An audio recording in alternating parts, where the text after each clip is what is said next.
राष्ट्र सर्वप्रथम, राष्ट्र सर्वप्रथम, राष्ट्र सर्वप्रथम, राष्ट्र सर्वप्रथम। राष्ट्र सर्वप्रथम की बात कार्यक्रम में आप सभी राष्ट्रवासियों का हार्दिक स्वागत है। प्रधानमंत्री नरेंद्र मोदी के संबोधन के दौरान लोकसभा में विपक्षी नेताओं ने मणिपुर के लिए न्याय के नारे लगाए, जिस पर स्पीकर ओम बिरला ने कड़ी फटकार लगाई। उत्तर प्रदेश के मुख्यमंत्री योगी आदित्यनाथ ने लोकसभा चुनाव में मनमाफिक सीटें नहीं मिलने के दाग को धोने के लिए स्वयं मोर्चा संभाल लिया है। हाथरस जिले के सिकंदराराव के मंडी के पास फुलरई गांव में भोले बाबा के सत्संग के समापन के दौरान भगदड़ मचने से 27 से ज्यादा लोगों की मौत की आशंका। मुख्यमंत्री योगी आदित्यनाथ ने हाथरस में हुई घटना का संज्ञान लेते हुए अपर मुख्य सचिव गृह दीपक कुमार से विस्तृत रिपोर्ट मांगी। राहुल गांधी ने प्रधानमंत्री नरेंद्र मोदी को पत्र लिखकर सरकार से लोकसभा में निट मुद्दे पर चर्चा कराने का अनुरोध किया है। राहुल ने प्रधानमंत्री से कहा कि मेरा मानना है कि यह उपयुक्त होगा कि आप छात्रों के हित में निट मुद्दे पर चर्चा की अगुवाई करें। 3 नई अदालतों के शिलान्यास पर मंत्री आतिशी ने कहा कि आज खुशी का मौका है। सीजेआई चंद्रचूड़ ने आज 3 जिला अदालतों का शिलान्यास किया है।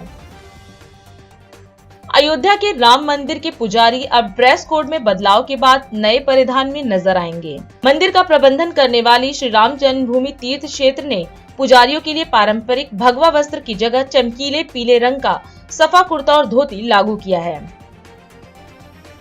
सीमा सुरक्षा बल के जवानों ने अबोहर सेक्टर में सीमा चौकी सादगी के पास एक पाकिस्तानी घुसपैठिए को मार गिराया। राज्य में एक बड़े प्रशासनिक फेरबदल में राजस्थान में भजन लाल सरकार ने राज्य के मुख्य निर्वाचन अधिकारी सहित 6 भारतीय प्रशासनिक सेवा अधिकारियों का तबादला कर दिया। कार्मिक विभाग ने अधिकारियों के तबादले का आदेश जारी किया। दिल्ली उच्च न्यायालय ने कथित उत्पाद शुल्क नीति घोटाले से संबंधित भ्रष्टाचार के मामले में केंद्रीय जांच एजेंसी द्वारा उनकी गिरफ्तारी को चुनौती देने वाली मुख्यमंत्री अरविंद केजरीवाल की याचिका पर केंद्रीय जांच ब्यूरो को नोटिस जारी किया। असम राज्य आपदा प्रबंधन प्राधिकरण के एक आधिकारिक बुलेटिन के अनुसार असम में बाढ़ की स्थिति गंभीर स्तर तक बढ़ गई है, जिससे 19 जिलों में 6.44 लाख से अधिक लोग प्रभावित हुए हैं। लोकसभा में राष्ट्रपति के अभिभाषण पर प्रधानमंत्री नरेंद्र मोदी ने धन्यवाद प्रस्ताव पेश किया। इस दौरान प्रधानमंत्री ने कहा कि राष्ट्रपति ने विकसित भारत के संकल्प को अपने भाषण में विस्तार दिया और अहम विषय उठाए। पीएम ने राष्ट्रपति मुर्मू को सभी का मार्गदर्शन करने के लिए धन्यवाद दिया। वहीं पीएम ने कहा कि जनता ने एनडीए सरकार के 10 साल के ट्रैक रिकॉर्ड को देखा है कि हमारी सरकार ने गरीबों के लिए समर्पण भाव से जन सेवा ही प्रभु सेवा के मंत्र को चरितार्थ किया है। आदरणीय सभापति जी, मैं राष्ट्रपति जी के भाषण के प्रति आभार व्यक्त करने के लिए उपस्थित हुआ हूँ। आदरणीय सभापति जी, हमारे आदरणीय राष्ट्रपति जी ने विकसित भारत के संकल्प को अपने प्रवचन में विस्तार दिया है। आदरणीय राष्ट्रपति महोदया ने अहम विषय उठाए हैं। आदरणीय राष्ट्रपति जी ने हम सबका और देश का मार्गदर्शन किया है। इसके लिए मैं राष्ट्रपति जी का हृदय से आभार व्यक्त करता हूँ। जनता ने हमारे 10 साल के ट्रैक रिकॉर्ड को देखा है।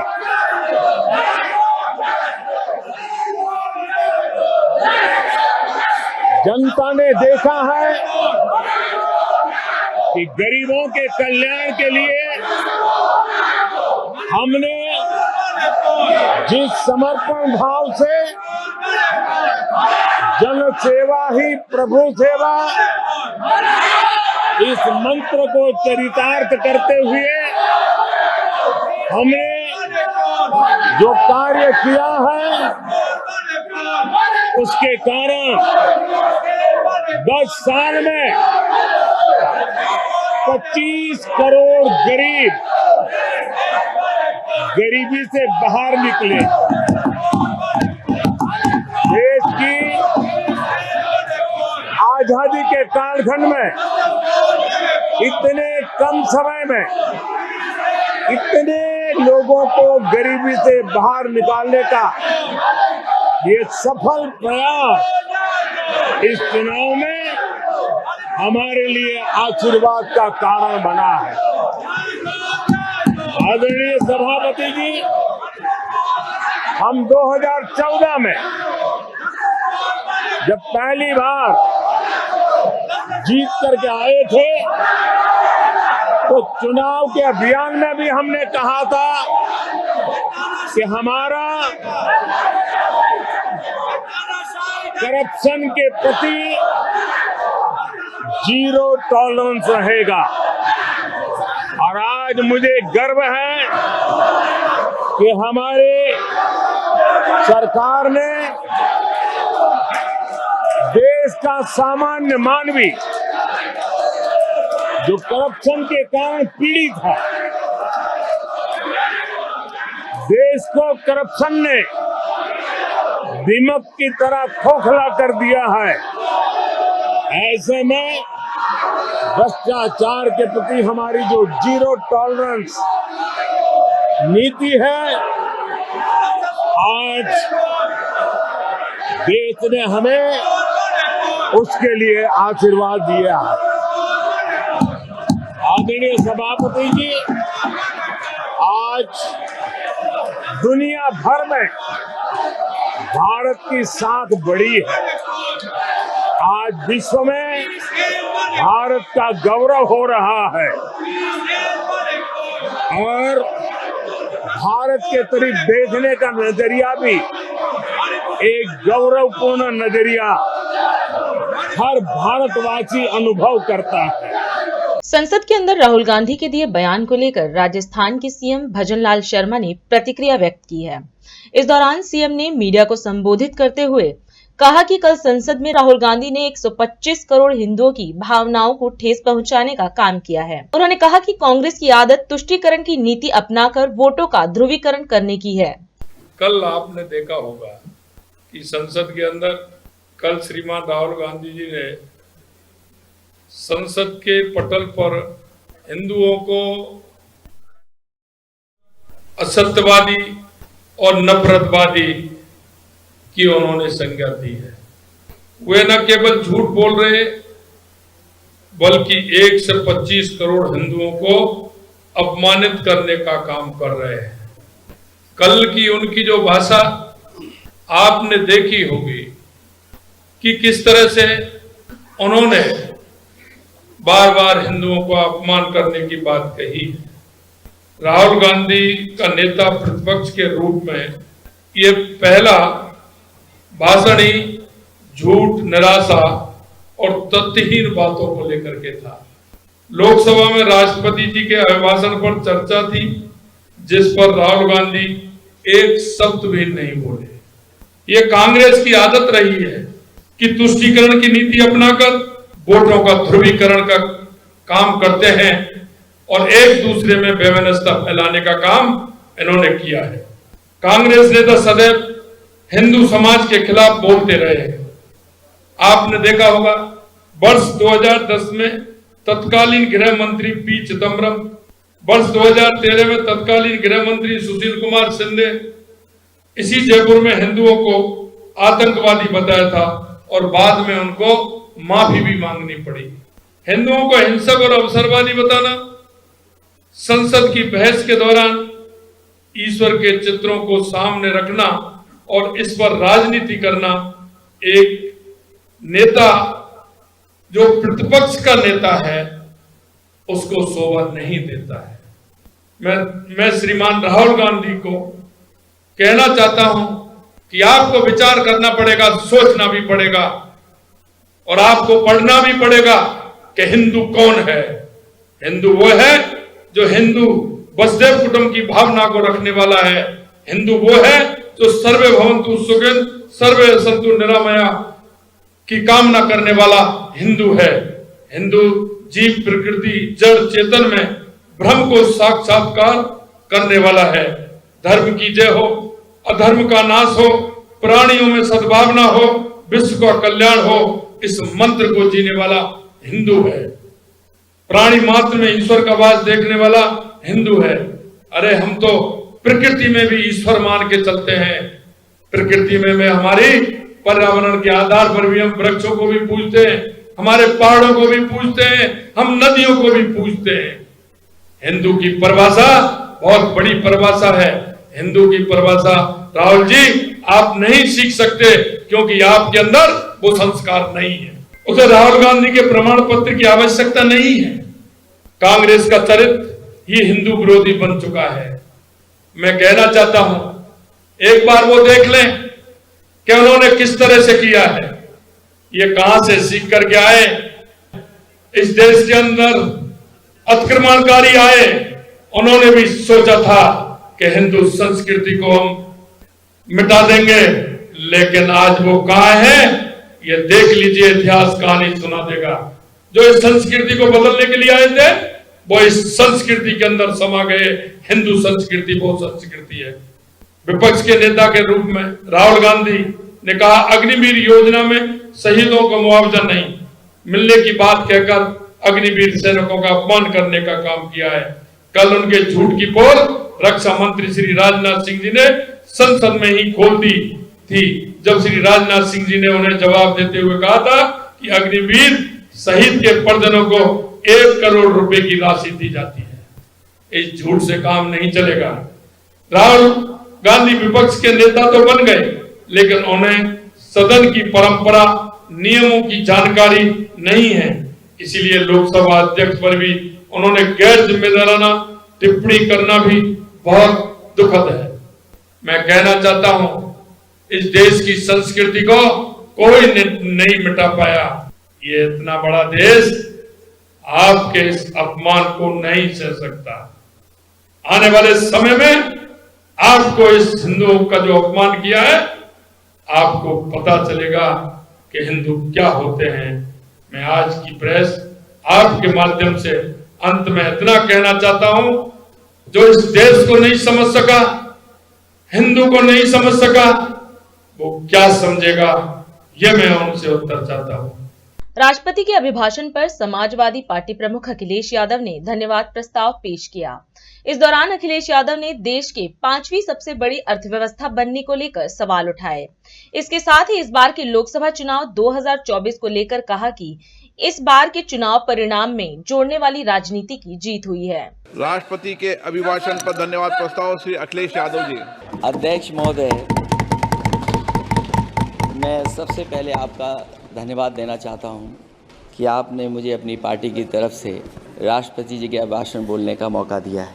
अध्यक्ष महोदय, कहने को सरकार ये कहती है कि ये 5th लार्जेस्ट इकोनॉमी बन गई है और जीडीपी के मामले में 5th वर्ल्ड की इकोनॉमी बन गई है।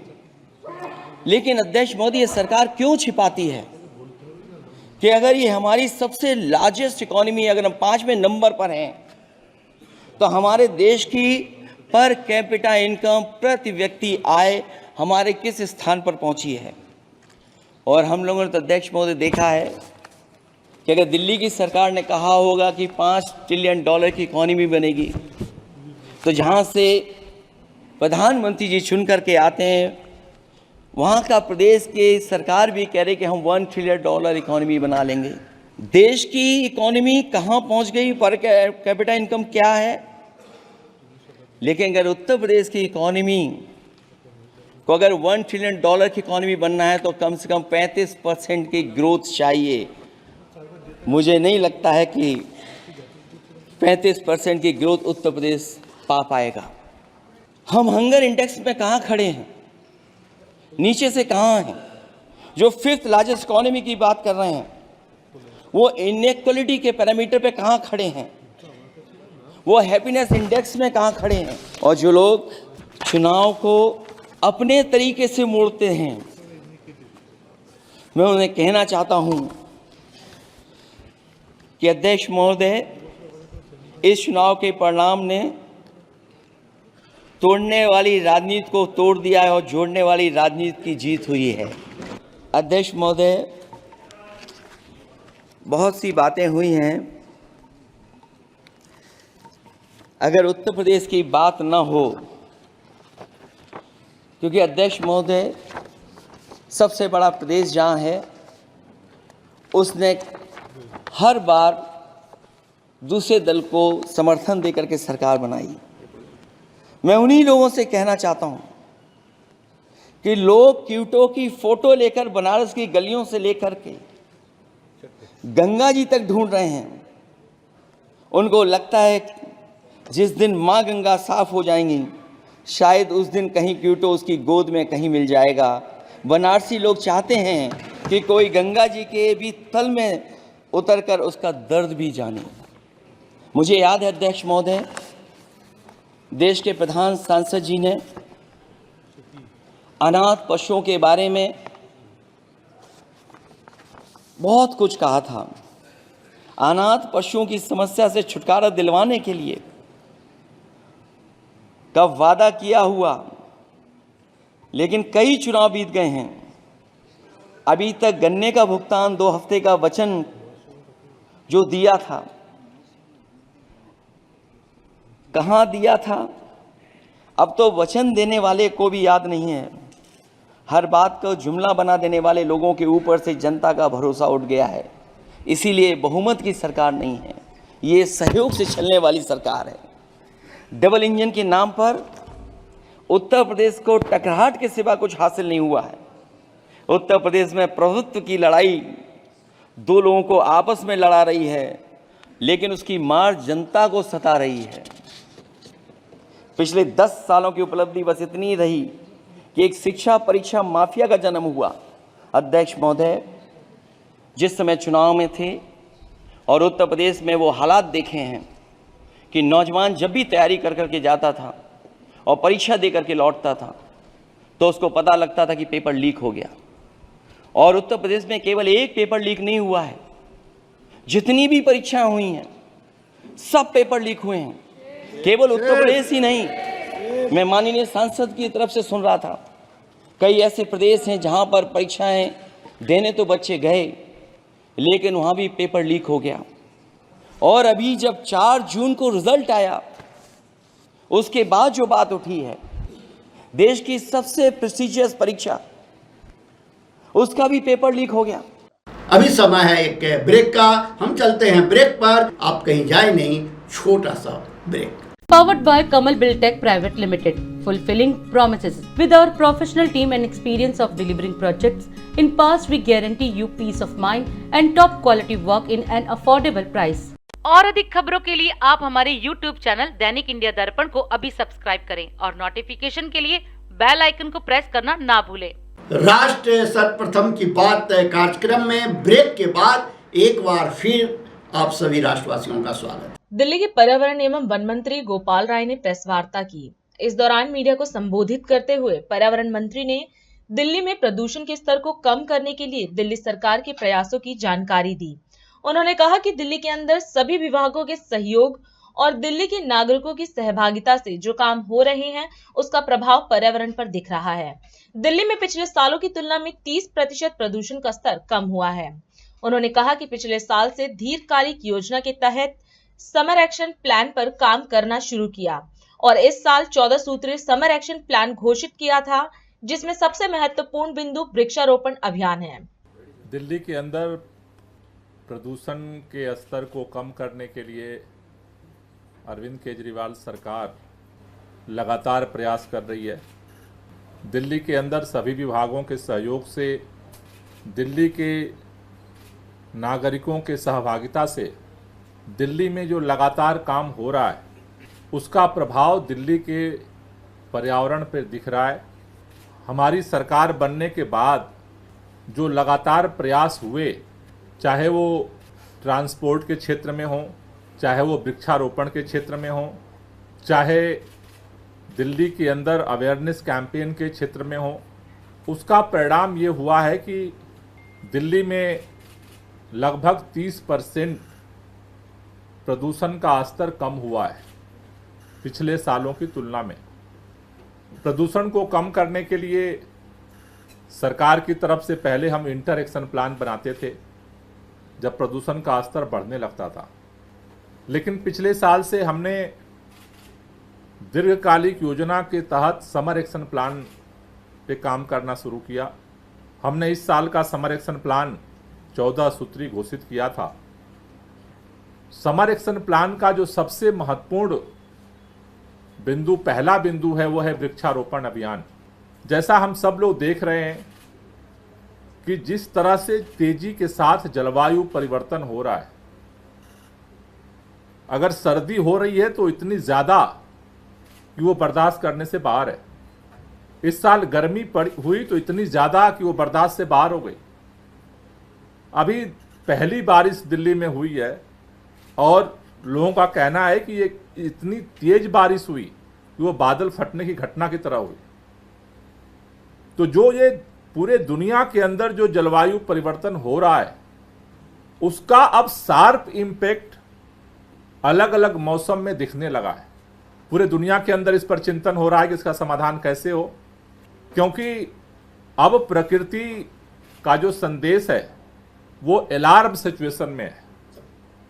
अगर अब इसको कंट्रोल नहीं किया गया तो फिर प्रकृति का जो संदेश है कि उसके गंभीर परिणाम आने वाले हैं।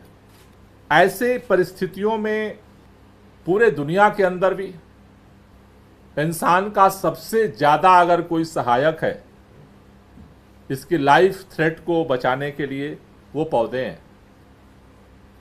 ग्रीन बेल्ट है, हरित क्षेत्र ही अब जो प्रकृति का प्रहार है उससे मनुष्य को बचा सकता है।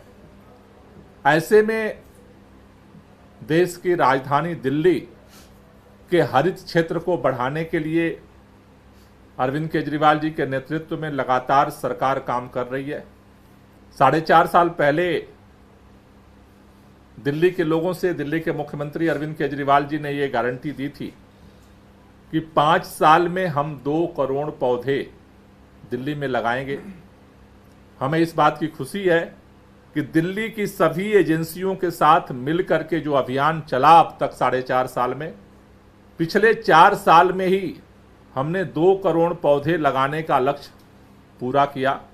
लेकिन हम ये महसूस कर रहे हैं कि इसे और तेज करने की जरूरत है और इसीलिए इस साल हमने सभी एजेंसियों के साथ संयुक्त बैठक की थी और उसमें यह निर्णय लिया गया कि 64 लाख पौधे लगाने के लिए सरकार सभी एजेंसियों के साथ मिलकर के प्रयास करेगी। इन 64 लाख पौधे लगाने की जो कार्य योजना सरकार ने बनाई है, उसमें 7 लाख से ज्यादा पौधे निःशुल्क वितरित करने का हमने लक्ष्य रखा है। दिल्ली के लोगों से हमारी अपील है कि इस पूरे हरित क्षेत्र का वृक्षारोपण का जो अभियान है, सरकारी एजेंसियों के साथ साथ हमें आपका सहयोग चाहिए। सरकार की तरफ से निःशुल्क पौधे जनता को दिए जाएंगे। जनता से हमारी अपील है, दिल्ली के लोगों से हमारी अपील है कि आप अपने घरों में, अपने छतों पर, अपने बालकनी में ये छोटे छोटे पौधे आप लगा करके उनका संरक्षण करिए, जिससे आपकी भी हिस्सेदारी दिल्ली के हरित क्षेत्र को बढ़ाने में सुनिश्चित हो सके। बीजेपी सांसद कमलजीत सहरावत और सांसद बासुरी स्वराज ने संयुक्त प्रेस वार्ता को संबोधित किया। इस दौरान सांसद कमलजीत सहरावत ने स्वाति मालीवाल द्वारा मुख्यमंत्री अरविंद केजरीवाल को पत्र लिखकर दिल्ली महिला आयोग के खस्ते हालात पर पूछे गए सवाल पर प्रतिक्रिया व्यक्त करते हुए कहा कि अपने पत्र के माध्यम से स्वाति मालीवाल ने जो तथ्य सामने रखे हैं उसके अनुसार 115 महिलाएं, जिनमें अधिकतर एसिड अटैक से पीड़ित हैं, को पिछले कई महीने से तनख्वाह नहीं मिली है। उन्होंने बताया कि दिल्ली महिला आयोग में 80% कर्मचारी कॉन्ट्रैक्ट पर थे, जिन्हें वेतन नहीं दिया गया और बिना किसी नोटिस के उन्हें बाहर कर दिया गया। वहीं सांसद बांसुरी स्वराज ने मीडिया से कहा कि पिछले 6 महीने से दिल्ली महिला आयोग में चेयरपर्सन की कुर्सी खाली है, लेकिन केजरीवाल सरकार ने अभी तक किसी को अध्यक्ष नहीं बनाया। हम लोगों ने पिछले 8-9 सालों में बहुत सुना दिल्ली विमेन कमीशन के बारे में, और दिल्ली कमीशन ऑफ विमेन में स्वाति मालीवाल जी को जब अरविंद केजरीवाल जी ने अध्यक्ष बनाया, उन्होंने लगातार बताया कि किस तरह से दिल्ली कमीशन विमेन काम कर रहा है। आज स्वाति मालीवाल जी ने जो तथ्य सामने रखे हैं, उनके अनुसार इस कमीशन में तकरीबन 115 महिलाएं जो काम कर रही हैं, उनको पिछले कई महीनों से तनख्वाह नहीं मिली है। और इस लेटर में यह भी हाईलाइट किया गया है कि ये सभी विमेन्स या गर्ल्स वो हैं जो एसिड अटैक जिनके ऊपर हुआ है या वो खुद किसी तरह के क्राइम से गुजरी हैं, यानी वो महिलाएं जो पहले ही शोषित थी, पीड़ित थी, उन महिलाओं को विमेन कमीशन में जगह देकर काम पर लगाया गया। तकरीबन 80% स्टाफ कॉन्ट्रैक्ट पर था, सिर्फ 20% परमानेंट था और 80% कॉन्ट्रैक्ट के स्टाफ को सैलरी भी नहीं दी गई और उनको बिना किसी नोटिस के निकाल भी दिया गया। तो आज जिस तरह से स्वाति मालीवाल जी ने दुखी होकर, पीड़ित होकर जो पत्र लिखा है अरविंद केजरीवाल जी को, यह ध्यान दिलाने के लिए कि इस विमेन कमीशन की क्या हालत दिल्ली के अंदर है और किस तरह से इसके अंदर काम करने वाली महिलाओं के साथ अन्याय हो रहा है, वो अपने आप में बहुत शर्म की बात है। हैरान कर देने वाली बात है कि जनवरी 2024 यानी 6 महीने से चेयरपर्सन की पदवी खाली है। अभी तक केजरीवाल सरकार ने चेयरपर्सन अपॉइंट नहीं करी है। दूसरी बात, डीसीडब्ल्यू में मैंडेटेड है कि एक दलित मेंबर होनी जरूरी है।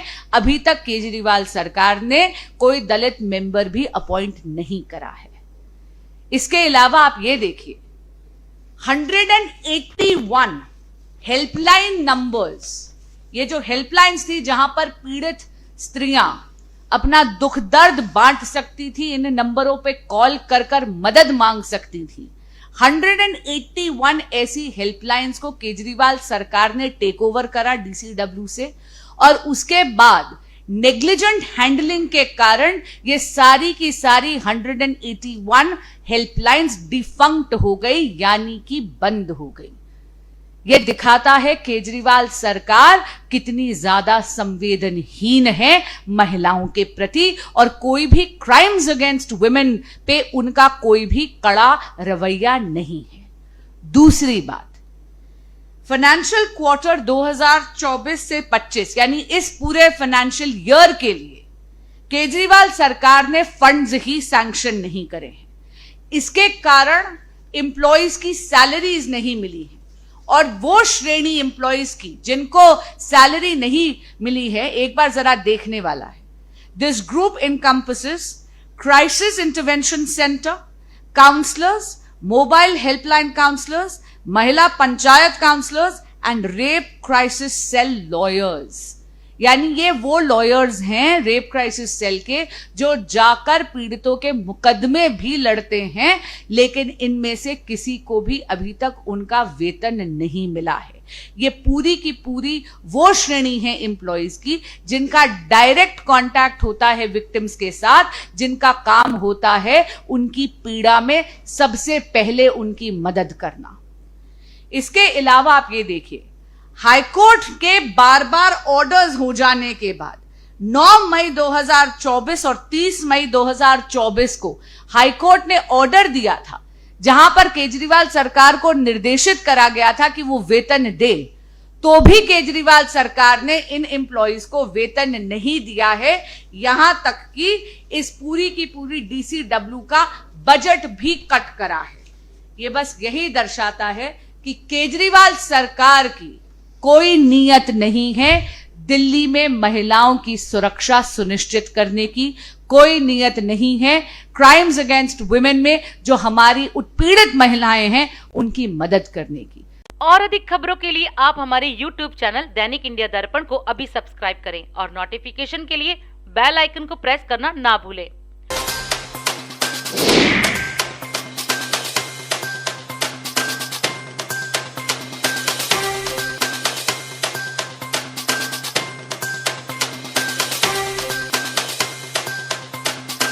आज हम इस कार्यक्रम में आपसे विदा लेते हैं। आप अन्य खबरों के लिए बने रहे।